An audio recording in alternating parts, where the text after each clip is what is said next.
नमस्कार दोस्तों, मैं सतीश कुमार। आज मैं आप लोग के लिए लॉजिक में वादक और वाद्य यंत्र लाया हूँ। अगर ये वीडियो वाकई में आपको अच्छा लगे तो मेरे चैनल को सब्सक्राइब करिएगा और इसे ज़्यादा से ज़्यादा शेयर करिएगा, ताकि आप लोग के सपोर्ट से ही मैं आगे वीडियो बनाऊंगा और मुझे मोटिवेशन मिलेगा। तो आइए हम लोग लॉजिक तरीका से आज देखते हैं वादक और वादक यंत्र, जिसे आसानी से याद कर लेंगे। और इसे कैसे अप्लाई करेंगे, तो हम किसी भी कॉम्पिटिटिव बुक को ले लेंगे और उसमें वादक या वाद्य यंत्र के ऑब्जेक्टिव यानी मल्टीपल टाइप के क्वेश्चन जो रहते हैं, एक क्वेश्चन का 4 ऑप्शन रहता है, वैसे देखकर हम लॉजिक तरीके से आसानी से उसका आंसर ढूंढ लेंगे। तो आइए हम सबसे पहले पहला क्वेश्चन देखते हैं, वादक और वाद्य यंत्र। हम याद कैसे करेंगे कि अमजद अली खां किस वाद्य यंत्र से संबंधित हैं। तो हम जानते हैं कि इसे लॉजिक से कैसे बताएंगे। तो देखिए, अमजद अली खां, इसमें एक लॉजिक याद रखिएगा। अमजद आम, हम लोग एक लॉजिक बना लिए आम। तो हम लोग कहते हैं ना कि कोई घर पे आम आता है तो बच्चा लोग क्या कहता है कि सारा दो, यानी कि अमजद अली खां किस यंत्र से संबंधित है। तो सरोद, यानी सरोद में क्या है, सारा दो, सरोद याद हो गया। यानी अमजद अली खां किस यंत्र से संबंधित है, तो सरोद से, यानी आम है ना, आम यानी आम हमको क्या करो, सारा दो। ठीक है, अब हम लोग दूसरा देखते हैं, पंडित रविशंकर किस यंत्र से संबंधित हैं। तो ध्यान दीजिए दोस्तों, इसमें जो है शंकर हैं। तो शंकर क्या है, एक भगवान है। पंडित रविशंकर यानी शंकर क्या है, भगवान है। तो वह इसमें शंकर भी भगवान है और सीता माता भी क्या थी, भगवान थी। तो पंडित रविशंकर किस यंत्र से संबंधित है, तो सितार से। इसे हम लोग कैसे अप्लाई करेंगे, तो ऑब्जेक्टिव टाइप का क्वेश्चन देखेंगे, उसमें 4 ऑप्शन में से एक ऑप्शन दिया हुआ रहेगा। आपको जैसे ही मिलेगा कि पंडित रविशंकर किस यंत्र से संबंधित है,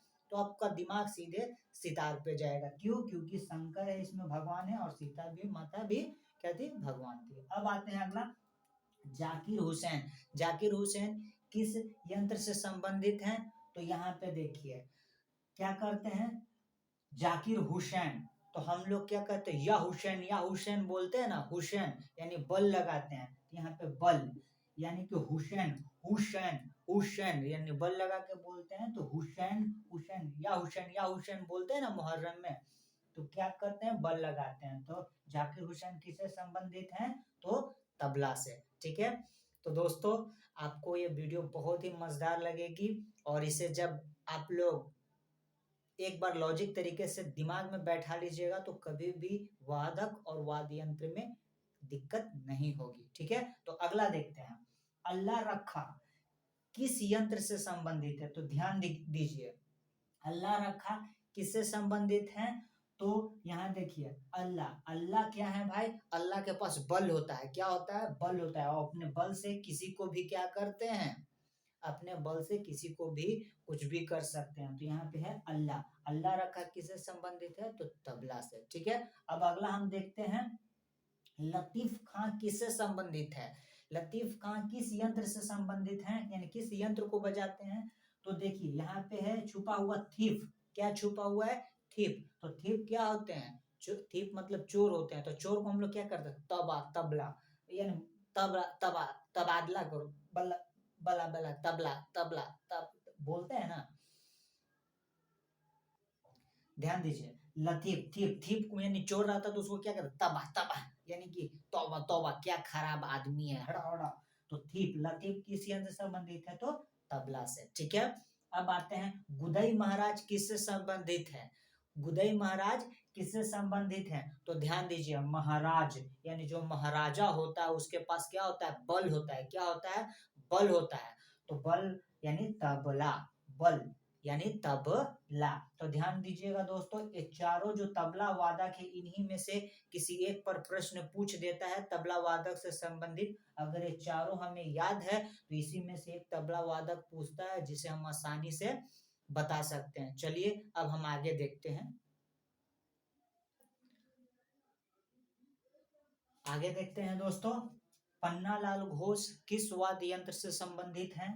तो बांसुरी से। इसको कैसे लॉजिक से याद करेंगे? तो देखिए, पन्ना पन्ना किस चीज का बनता है? तो बांस से। याद कर लीजिए कि पन्नालाल घोष किस यंत्र से संबंधित है? तो बांसुरी से। अगला चलते हैं, हरि प्रसाद चौरसिया किससे संबंधित है? तो ध्यान दीजिए, हरि यानी हरि किनको बोलते हैं? विष्णु भगवान को। विष्णु भगवान क्या करते हैं? तो बांसुरी बजाते हैं, तो बांसुरी वादक हो गए। ठीक है। अब आते हैं टी.एन. कृष्णन। टी.एन. कृष्णन किस वाद्य यंत्र से संबंधित हैं? तो कृष्ण भगवान। तो कृष्ण भगवान में कौन लीन रहते थे? राधा। तो यहाँ पे याद रखेंगे, कृष्ण भगवान में लीन रहते हैं कौन? तो राधा। तो कृष्ण जहाँ पे संबंध समझ में आएगा तो कौन? वायलिन बजाते हैं। ठीक है। अब बिस्मिल्ला खां किस वाद्य यंत्र से संबंधित है? तो शहनाई से। इसको कैसे याद करेंगे? तो 20 20 मतलब 20 रुपया मिलता है किसको भाई? नाई को। किस लिए? तो कुछ भी काम करते हैं तो 20 मिला, यानी कि बाल कटाने का नाई के पास गया तो कितना दिए? 20। तो 20 मिला किसको? नाई को। ठीक है। अब आगे देखते हैं, शिव कुमार शर्मा किस यंत्र से संबंधित हैं? तो शिव शिव भगवान क्या होते हैं? तो संत है ना, शिव भगवान क्या है? संत हैं। तो शिव कुमार किससे वाद्य यंत्र से संबंधित? संतूर। अगला देखते हैं, एल सुब्रमण्यम किस वाद्य यंत्र से संबंधित हैं? तो वायलिन। तो ध्यान दीजिए, सुबह सुब्रमण्यम, सुबह में क्या लोग रहते हैं? लीन रहते हैं। क्या रहते हैं? लीन रहते हैं, भगवान में लीन रहते हैं सुबह सुबह। ठीक है।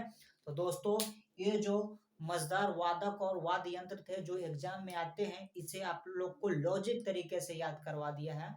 इस वीडियो को 1 से 2 बार आप देख लीजिएगा और उसके बाद ऑब्जेक्टिव आप प्रैक्टिस करिएगा, तो जिंदगी में कभी भी नहीं भूलिएगा और आप एग्जाम में अच्छा स्कोर करके लाइएगा। तो अगर मेरा वीडियो आप लोग को रियल में अच्छा लगे तो प्लीज सब्सक्राइब करिएगा और मुझे मोटिवेशन करिएगा। थैंक यू दोस्तों, अगले वीडियो में फिर मिलते हैं।